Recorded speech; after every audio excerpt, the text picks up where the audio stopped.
Look, we found ourselves a little otter. It's in the Puget Sound instead of at the lake of the last resort we were at, but hey, we don't care. Whee! Dive, dive.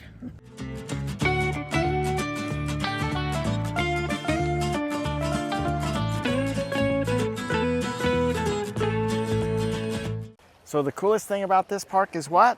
It's by the ocean. That's right. You at least get the ocean smell. We're back to that smell-o-vision. So, Not quite as nice as the pines. oh, okay, it's not as good as the pines. But hey, we are on just up the 100 yards up here off the shore, so we got a really nice view of the water most of the time, and We even saw an otter swimming yep, by. yep. So that was the otter we showed you at the start And of the there's video. a few and seals and so a little bit of wildlife. It's kind of fun. We've already talked about our car. So, you know, we blew our engine on our car, if you hadn't heard that horror story. But come to find out, a lot of people have had the same type of horror story, so we're not unique in that particular arena. But anyway, we've got parts coming to some friends on Long Beach, so we'll be working on our car and getting that all taken care of when we leave here. So that's kind of exciting. Get the car back and going again, because I'll tell you, brand new car when we're done. sitting around here has been a little bit slow, and we did take It's the relaxing. bus. Now here at the front of the Thousand Trails, right next to the road, is this nice bus stop or shuttle stop. But if we zoom in right here on the schedule, it comes to this Thousand Trails every hour on the hour at 50 minutes after the hour. So we're gonna try this out. We're on our way to Lacana, the bus. It goes around to the casino and then all the way back to all the different stops. And we are going out to dinner. Okay, this is the bus, and you have to catch it across the street. Thousand Trails, we almost missed the bus, but we are now at the casino, and it's got a big old loop that it goes through, which includes all the way downtown. So we're gonna keep riding the bus downtown to some restaurants. We are walking down the path along the waterfront, headed to our little restaurant that we're gonna go have some fish and chips.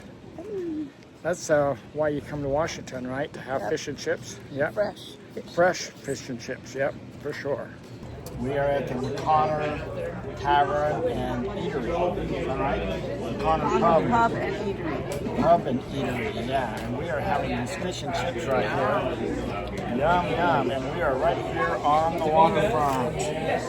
Look at this really nice big bridge going across this little inlet right here. Oh, look. There's Ninette. All right, we have got off the bus. This is the stop, so you can see we're on this side of the road. Yes.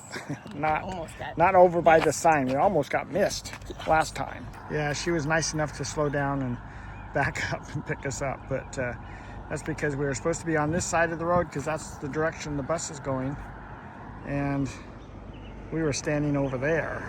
Wrong place. And look at this really cool site that we've got. Look at this little grove of trees back there. Nice place to sit at the table. We have our cooker out. I want to take a minute and show you our new cooker. This is a Ninja Woodfire. So it's their extra large version, and works pretty cool. Has two probes that plug into here, and on the side over here it has this area where we can put wood pellets in so it can smoke. So that's pretty nice. And this table, I found this is only like 20 bucks on Amazon. Folds up pretty nice, so I can just put it into our little compartment. So if you've been with us at all, you've seen in the past where we have used a Green Mountain Grills smoker, and we know a lot of people that have Traeger smokers. Well, those are all wood pellets, and you know, you have to burn pellets to heat the stove up. And in this particular park we're in right now, we have a burn ban, and we ran into this several times last summer. And right here it specifically states no pellets burning either. The only thing that's allowed here for cooking is either electric or propane.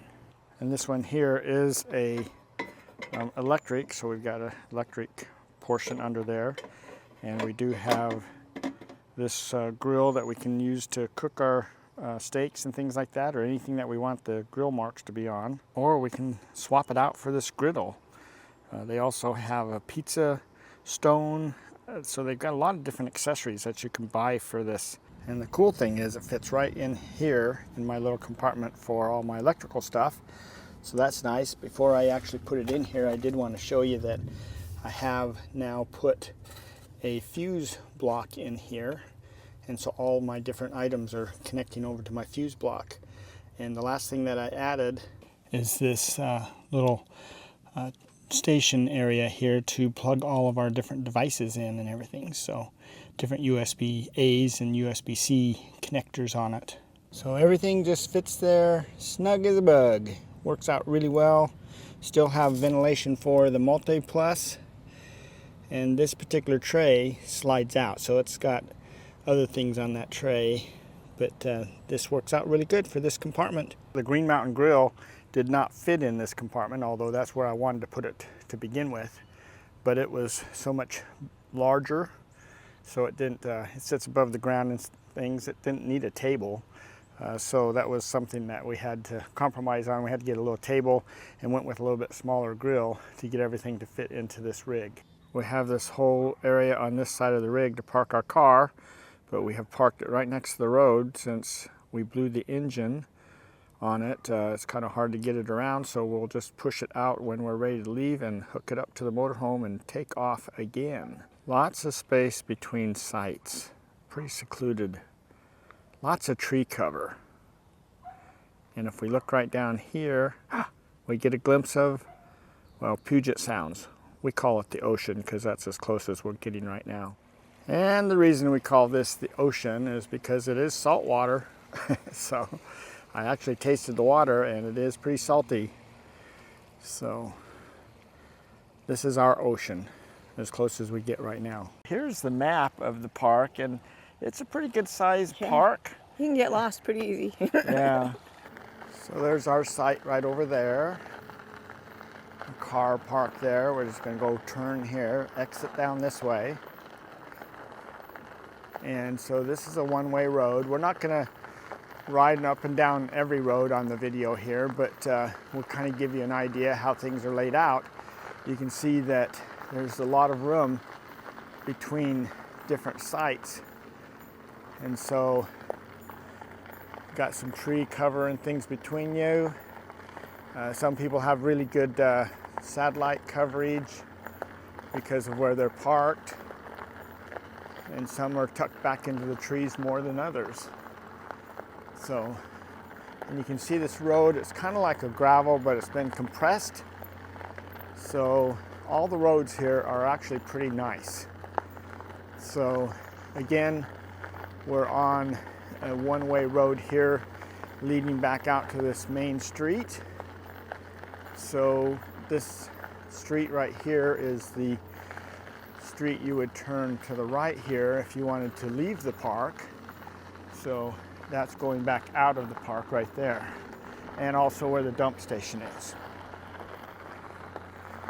This area up in here is kind of cool because it's up on the hill.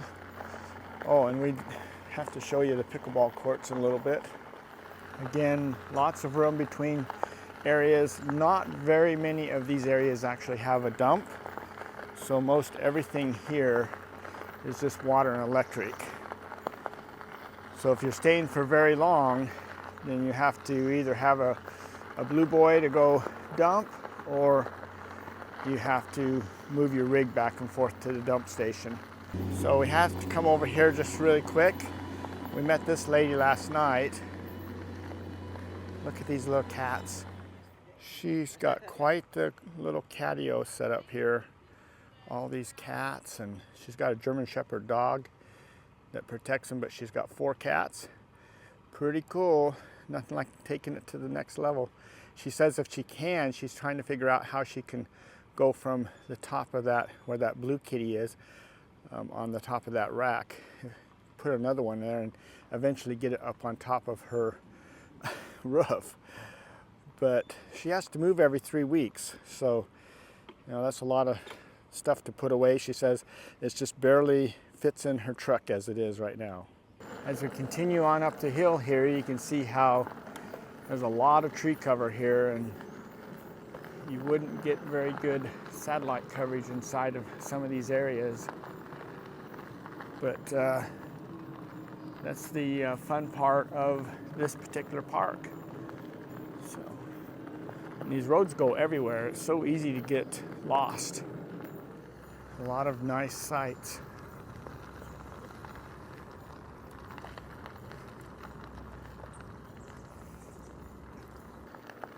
The sites here are assigned sites, so you can always go back to the ranger and ask if they have anything else available if you don't like the site you got, but depends on how full they are as to whether they can accommodate you or not.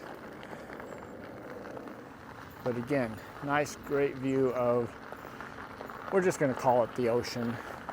And just from that view, we're going to walk into the clubhouse here. So we do have a nice little area here. Sit around and read books, work on your computer. Got a good view of the water there. Looks like they have the TV on, but a pretty big area. So one of the things is these doors on the left here are big garage doors. They all open up and out to that area, so that's kind of nice. On this side over here, as we continue by the clubhouse here, is the actual hot tub. They do not have a pool here, it's just a hot tub. So here's the hot tub right here, and the store is directly ahead right there. We need a code, but this is the exercise room. Let's see if we can get a picture. So you can see they have 4 different machines in there. So, and then over here they have a laundry room, and the laundry room is closed due to issues with the dump station. And according to our neighbors, they have issues with the dump station quite often here. But everybody's just kind of used to it, I guess. They do have their own processing station, lift station, I don't know what you would call it, but they process all the product here, so they do have to deal with it and be able to, it's only rated for so much, so depending on what's going on, they have to kind of, it can get overflowing quite a bit, so they have to take care of it.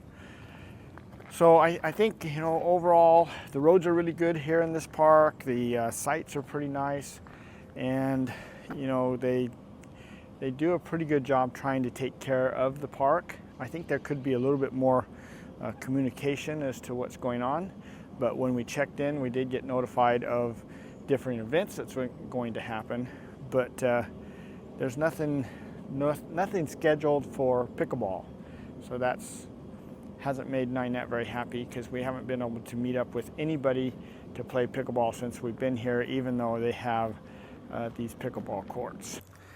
So the court itself is made out of these little plastic things that snap together. So that's pretty interesting. And the nets, they just roll out. Whoa, it's kind of focus here. The nets roll out onto the court. So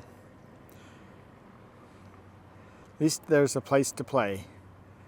We just suggested to management that they set a time aside every day that they can say, like at 10 o'clock, come down and play pickleball or something, to kind of get people to come down. Or some kind of community thing that you can notify others that that are more advanced and want to come out and play. So this is exiting the park here. And if you need to use the dump station, you do. There's 3 of them, but only 1 is actually in service. And they do have the garbage recycling stuff all around the park, so it's not just right up here as you exit. We are in the hot tub. We have driven long ways to have this opportunity. So let's see. Not very warm though, it's 98. Cool. So the sign up there says they keep it at 98. No, 102. Oh, 102, but we have never found it to be 102. It's usually 98 or 99. Someone says but they it's keep it that cool for the cool children. because kids come in here. There's only a hot tub. There's no swimming There's pool. no swimming pool. So they go swim in the ocean. They come back and get in the hot tub to get warm. And it gets dirty. And it gets dirty. That's why they close it every Monday and drain it and refill it again. So I guess it's yeah, so that's probably why it's not as warm as it could be. But anyway, fun. All right, that finishes our review of the Connor Thousand Trails. So we are here at the entrance. They have these cool little totem poles right here. But you know, overall, it's a pretty nice little park. The weather's been great. Big park. Well, yeah, kind of a big park. A lot different than the one we just came from, Thunderbird. So Yeah. you can see that video. That was a lot smaller park, Yes. but this is a good size. It's not quite as big as Leavenworth, but it's still a pretty nice park. cool. It's got a lot of RV places. Unfortunately, not very many full hookups. So if you happen to have where you can make reservations 6 months in advance, you may be able to pick up one that has full hookups. That's including the dump. Whether the dump will be working or not is another story. So, but anyway, it's been a lot of fun. We are leaving here to go to some friends of ours in Long Branch, Washington, and so we. I'm gonna pull out my head. Oh, we'll move over a little bit. Move over to that totem pole. So anyway, we met Mike and Suzanne in Yuma. They were work campers at Sundance RV Resort with us. We're going to go spend a week with them and check out the area while we're waiting for our new but used engine and transmission to show up so that we can get started working on the car. But in the meantime, we're just going to enjoy ourselves and have some fun. And it's going to be the 4th of July this coming week. So anyway, And this will be a little bit late maybe, but oh yeah, and today's July 1st. So this is Canadian Day, Canada Day. It's, yeah, I don't know. We've been in Canada the last 2 years. So we've been in Canada for Canada Day for the last 2 years, but this year we're not. So, but anyway, we're still going to wish our Canadian friends Happy Canada Day. Yes. And by the time you see this video, it'll be over, but at least you can know that we were thinking about you. So anyway, so all of you guys take care, and we'll catch you on our next video or down the road somewhere. See ya.